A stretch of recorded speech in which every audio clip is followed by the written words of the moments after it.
get up here and you're like, Oh man, there's like a million of us. okay, I'm Two Pots, Wakastaka Flame. There's no need to even explain that one, you should just know.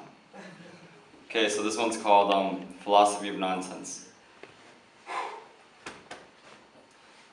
Stand tall, eyes burning with truth, won't fall. Heart filled with faith, won't lose. Can't restrain him from what he's imitating. Confident. Strength is beauty, because beauty is strong. That rule is just natural. A dream is a fact that hasn't come factual. You're awake to make your dreams come true, and sleep to discover what to pursue. Your dream. Simply a solo thought created to fit like a glove on the owner. Not an organ, maintain yours, there are no donors. It's yours. Pick the course in hot pursuit.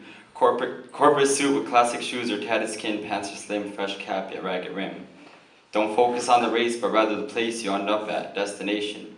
Focus not on man's creation, falls as with attractive animation, females' faces animated to hide pain and hatred. Get not what's known, but what's misunderstood. Facts of life stitched tight like yarn of wool. Don't look for a meaning, yet appreciate the words, because life's just like this poem, a nonsense verse.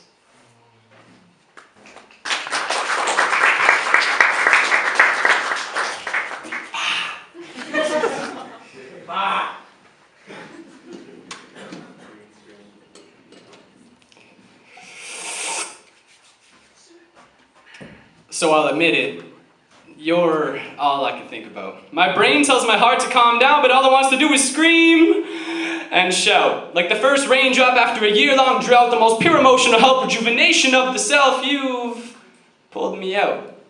Me, I'm a simple, dumbfounded dealer of words that hardly ever knows what to say, and I'd probably melt into a puddle the moment you look my way.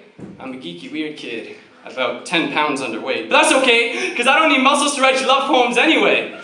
And if you think about it, the fact that I'm skinny makes you that much closer to my heart, nah? Nah? Okay, so I'm not extraordinary, but I'll do everything that I can to show you that this Pokemon playing poet is actually a ladies' man. Well, nah, but I do want you to see just how cool that I am, pretend to be, half believe it, being strange, we're at agree, and have it down to a T. We know that all you see is 100% genuine me. The same person that wants to tell you how I feel till my tongue is tied and tired of twisting and turning from molding the words so you know that they're real. It's all just to see your lips curl upwards at the sides. Complimented by your gorgeous squinted eyes, reveal those canines and let them shine, because one day, I want to say that those dimples are all mine. And you know how much I love making you smile, so I go on for a little while till I get to a point where I start repeating myself. And then I repeat myself again. And then I repeat myself again. And again. And again. And again, because the result that follows each time is always so worth it, knowing that I caused that smile is the closest thing to being perfect. So I finally gathered up enough courage, and hopefully I chose the right words, that none of them were slurred, and I said the things you prefer to my shaky hands don't seem absurd, and my vision's starting to blur. So before I lose control of my body and pass out, I wanted you to know that you're all I could think about. Thank you very much.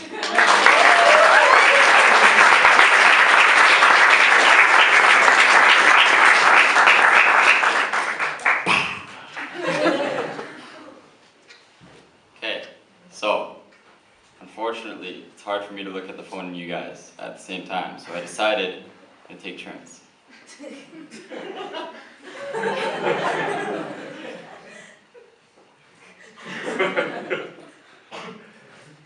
you doing? Okay, now you can't say nothing.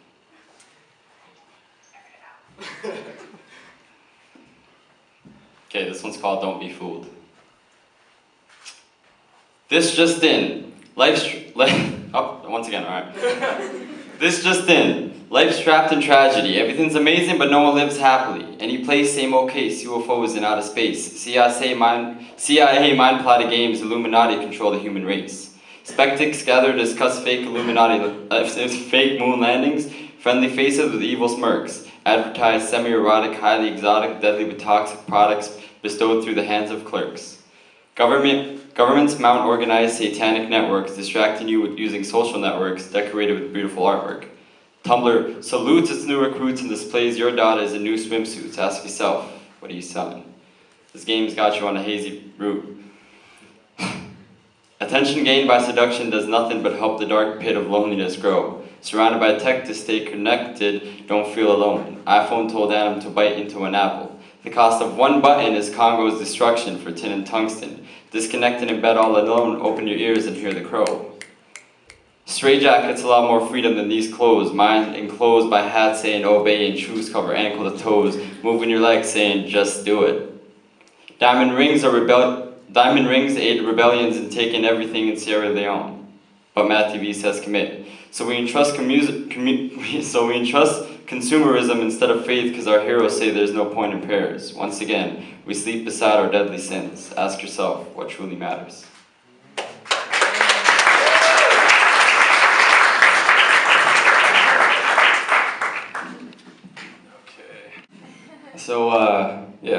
So this next poem is called The Lion, but it is about a human. And my challenge to you is to listen to what I say, if you're down for that, and to ask yourself how much you could relate to the animal in this poem. It's called The Lion. In him, it doesn't settle far beneath the skin. See, that's the pain and the anger that he holds within. His shoulders maintain the weight of the rain as his knees buckle and rage flows through his veins. And the weight of the world that's been placed on his chest, though suppressed, leaves him gagging and gasping for breath. And his heart weighs down his whole body, bursting at the seams. One more small resentment, one more second of holding back, one more tiny woe, and the whole thing would blow. But the lion, he keeps it all inside. In a depth that would make Mariana's Trench seem waist high, he hides them and tries to keep them out of reach, forces himself to forget until they're forgotten, and pretends that they'll never be seen again. So the feelings wait. The feelings resonate until they become angry and start forcing their way out. And no, not even the strength of the lion can contain. There's no way he can maintain his peaceful appearance on the outside because there's no denying animal instinct. There's no avoiding the hunger of a lion. His feelings will find their way out, no doubt. So he roars because he wants to shout. He roars and it's a cry for help. He roars to express himself because it's the only way he knows how. The lion tries his best to keep calm, but the lion knows that what he hides inside is too strong. And anger is the only way that it comes out. So the lion lives a life of solitude. He needs no one else to survive. He doesn't need his pride if he has his pride. And beneath his mane is a brain full of brutal battle and bad-tempered bloodshed between words that came out wrong and things he's left unsaid. And this warfield is where he spends most of his time, stuck in his mind on a field full of mines, with a massacre of soldiers that are his thoughts. But the lion, he knows. The lion knows better than to show anything beneath the surface because behind his lion eyes is where the lion hides. And he's got his ferocious sharp claws and canines to make sure that you never get a look inside or anywhere behind the lion's face, which happens to be the biggest lie. Majestic and calm, unfazed and dominant, he appears proud and mighty, but above all, fearless. The lion knows fear all too well, for the lion fears nothing more than himself. And his intimidating strength ensures that you never know. And that's why the lion never lets you get too close. See, the lion is misunderstood by all. He merely hurts because he's hurt. Doesn't mean harm to anyone but himself, but he knows that no one would take the time to get to know a lion. So he pretends to be powerful, kills out of built-up rage, roars because he wants someone to listen. The food chain means nothing to the lion, for he feels that he's the smallest, so he wonders why everyone always runs and why no one ever stops to hear what he has to say. The lion has done so much damage to himself that he doesn't even know if he's a predator or if he's prey. Thank you very much.